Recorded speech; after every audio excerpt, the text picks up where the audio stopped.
Hello दोस्तों, कैसे हैं आप सब। आई होप आप सब लोग बहुत अच्छे होंगे। एक बार फिर से हमारे यूट्यूब चैनल पर आपका स्वागत है। चलिए आज दोस्तों हम क्लास स्टार्ट करते हैं। चैप्टर का नाम है बहुउद्देशीय नदी घाटी परियोजनाएं। ठीक है, चलिए स्टार्ट करते हैं। भाखड़ा नागल बांध का निर्माण किस नदी पर हुआ है? सतलज पर हुआ है। भाखड़ा नागल किन राज्यों की एक संयुक्त परियोजना है? हरियाणा, पंजाब तथा राजस्थान की। सरदार सरोवर परियोजना से लाभान्वित होने वाले राज्य कौन से हैं? गुजरात, महाराष्ट्र, मध्य प्रदेश एवं राजस्थान। दामोदर परियोजना में कौन से राज्य सम्मिलित हैं? पश्चिम बंगाल तथा झारखंड। सरदार सरोवर बांध से सर्वाधिक लाभ गुजरात राज्य को है, जबकि सबसे कम लाभ मध्य प्रदेश को मिलता है। ठीक है, अब हम आगे चलते हैं। ओंकारेश्वर परियोजना किस नदी पर स्थित है? नर्मदा पर है। हीराकुंड बांध किस राज्य में है? उड़ीसा राज्य पर है। भारत का सबसे पुराना जल शक्ति उत्पादन केंद्र कौन सा है? शिव समुद्रम है। तपोवन और विष्णुगढ़ जल विद्युत परियोजनाएं किस राज्य में स्थित है? उत्तराखंड में स्थित है। नागार्जुन सागर परियोजना किस नदी पर निर्मित है? कृष्णा नदी पर निर्मित है। नागार्जुन सागर परियोजना किन दो राज्यों में स्थित है? आंध्र प्रदेश तथा तेलंगाना में। बहुउद्देशीय पोलावरम सिंचाई परियोजना उड़ीसा, छत्तीसगढ़, आंध्र प्रदेश एवं तेलंगाना राज्यों के मध्य विवादित है। गांधी सागर बांध किस परियोजना का भाग है? चंबल परियोजना। जवाहर सागर बांध किस राज्य में स्थित है? राजस्थान। टिहरी बांध उत्तराखंड में किस नदी पर निर्मित किया गया है? भागीरथी नदी पर। तिलैया, मैथान एवं बेल पहाड़ी बांध किस नदी पर निर्मित है? बराकर पर। ठीक है, चलिए हम नेक्स्ट पढ़ते हैं। दामोदर घाटी निगम की स्थापना किस वर्ष हुई थी? वर्ष 1948 में। सतलज नदी पर बनाए गए हिमाचल बांध का मुख्य उद्देश्य भाखड़ा बांध में आने वाली तलछट मिट्टी को रोकना था। भारत में प्रथम जल विद्युत संयंत्र की स्थापना कहाँ की गई थी? दार्जिलिंग में की गई थी। चलिए अब हम स्टार्ट करते हैं भारत की नदियों पर स्थित प्रमुख परियोजनाएं। ठीक है, ये नदी है और ये परियोजना है। सतलज नदी में कौन सी परियोजना है? भाखड़ा नागल यानी गोविंद सागर बांध और नाथाप्पा झाकरी बांध और कोल बांध है। झेलम नदी पर किशनगंगा तुलबुल परियोजना। फिर है चिनाब नदी, सलाल बांध, दुलहस्ती बांध और बलिहार बांध। फिर नेक्स्ट हम देखते हैं रावी नदी, थीन बांध, चेमेरा परियोजना, व्यास नदी, पोंग व हरिके बांध। गंगा नदी पर कौन सी है? टिहरी बांध और फरक्का बांध। यमुना नदी पर लखवर व्यासी बांध। और फिर रामगंगा नदी पर कालागढ़ बांध रामगंगा परियोजना है। घाघरा नदी पर कौन सी परियोजना है? घाघरा बांध। शारदा नदी पर शारदा बांध। ठीक है, अब हम चलते हैं गंडक नदी, त्रिवेणी के पास बैराज।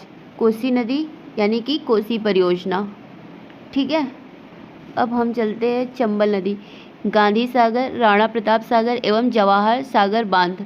बेतवा नदी पर माता टीला बांध, राजघाट बांध। सोन नदी पर डेहरी में सिंचाई, बरास बाढ़ सागर बांध। दामोदर नदी पर पंचेत हिल, तिलैया, कोनार, अय्यर, बगरमो बांध और मैथान। ठीक है, गोदावरी नदी पर राजमुंद्री के निकट एनीकट बांध। कृष्णा नदी पर श्रीशैलम व नागार्जुन सागर बांध। तुंगभद्रा मल्लपुरम के निकट तुंगभद्रा बांध। कावेरी नदी पर मेट्टूर बांध। नर्मदा नदी पर महेश्वर बांध, इंदिरा सागर बांध, अंकलेश्वर बांध और सरदार सरोवर बांध। ताप्ती नदी पर काकरापार बांध और उकाई बांध है। और महानदी पर हीराकुंड, तिरकपाड़ा और बरोज बांध है। कौन सा है? बरोज बांध। ठीक है, और हम देख लेते हैं ये पॉइंट क्या है। पंचेश्वर परियोजना भारत नेपाल का संयुक्त उपक्रम है या उत्तराखंड के पिथौरागढ़ जिले में काली नदी पर निर्मित की जाएगी। अब हम दोस्तों देखते हैं कि भारत एवं उसके पड़ोसी देशों के बीच प्रमुख कौन से नदी समझौते किए गए हैं। सबसे पहले हम देखते हैं शारदा समझौता। इस कौन सा संबंधित देश है? नेपाल। वर्ष 1996 की महाकाली संधि, जिसमें पंचेश्वर बहुउद्देशीय परियोजना शामिल है। फिर है कोसी, इसका संबंध किससे है? नेपाल से है। नेपाल में कोसी बैराज के निर्माण के संबंध में वर्ष 1954 का समझौता। ठीक है, फिर है गंडक। गंडक है नेपाल। नेपाल में गंडक बैराज निर्माण के संबंध में वर्ष 1959 का समझौता। ठीक है, फिर हम चलते हैं गंगा। गंगा का है बांग्लादेश। फरक्का में गंगा जल की भागीदारी के संबंध में 1996 की भारत और बांग्लादेश संधि हुई थी। फिर है सिंधु नदी, झेलम तंत्र, चिनाब, रावी, ब्यास, सतलज व इनकी सहायक नदियाँ। ये इसका कौन से देश से है? पाकिस्तान। सिंधु नदी तंत्र के जल के सार्थक एवं संतोषजनक उपयोग के लिए सिंधु नदी जल यानी 1960 समझौता। ठीक है, अब हम इधर चलते हैं। जल ढाका, चुखा, ताला, मांग, देछू आज जल विद्युत परियोजनाएं कहाँ स्थित हैं? भूटान में। भारत के सहयोग से निर्मित महाकाली संधि भारत और नेपाल के मध्य वर्ष 1996 में हुई थी। तेलुगु गंगा परियोजना किन राज्यों की संयुक्त परियोजना है?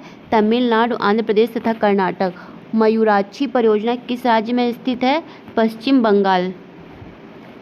कालपोंग जल विद्युत परियोजना कहाँ अवस्थित है? अंडमान एवं निकोबार द्वीप समूह में। जवाहरलाल नेहरू ने बहुउद्देशीय नदी घाटी परियोजनाओं को आधुनिक भारत के मंदिर की संज्ञा दी थी। अलमट्टी बांध किस नदी पर निर्मित है? कृष्णा नदी पर। ठीक है,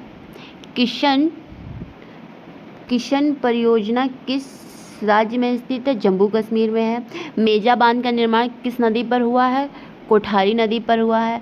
बलिहार पन विद्युत परियोजना किस राज्य में स्थित है? जम्मू कश्मीर में है। सुएल नदी परियोजना किस राज्य में स्थित है? हिमाचल प्रदेश में स्थित है।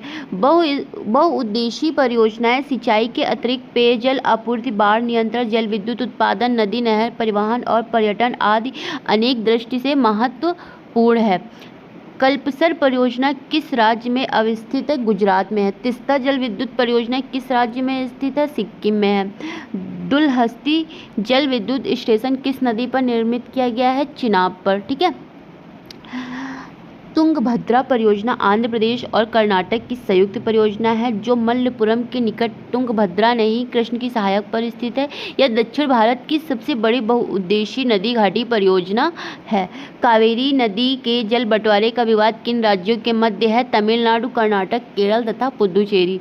ठीक है, यह योजना वर्ष 2015 प्रारंभ हुई थी, प्रधानमंत्री कृषि सिंचाई योजना। ठीक, इस योजना को वर्ष 2025-26 तक विस्तारित कर दिया गया। इस योजना का मुख्य उद्देश्य सिंचाई को प्रभावी बनाते हुए प्रत्येक खेत तक किसी न किसी माध्यम से सिंचाई सुविधा सुनिश्चित करना है। इस योजना का क्रियान्वयन जल संसाधन, नदी विकास एवं गंगा संरक्षण मंत्रालय, ग्रामीण विकास मंत्रालय तथा कृषि एवं किसान कृषि मंत्रालय द्वारा किया जा रहा है। जो नदियाँ हिमालय निर्माण के पूर्व से प्रवाहित होती आ रही है उन्हें पूर्ववर्ती नदियाँ कहते हैं। दोस्तों आज के लिए ये इतना ही है। और दोस्तों आप लोग प्लीज़ इस वीडियो को शेयर भी किया करिए अपने दोस्तों में और लाइक कमेंट भी किया करिए। आप अपनी बातें बताया करिए कि आपको क्या पसंद आ रहा है, नहीं पसंद आ रहा है, और शेयर तो बिल्कुल भी किया करिए। ठीक है, और अगर आप हमारे चैनल पर नए हैं तो सब्सक्राइब करना बिल्कुल भी ना भूलें और अपना प्यार और सपोर्ट ऐसे ही बनाए रखें। बहुत सारा थैंक यू आप लोगों को। फिर मैं आपको मिलूँगी एक नए वीडियो में और एक नए चैप्टर के साथ।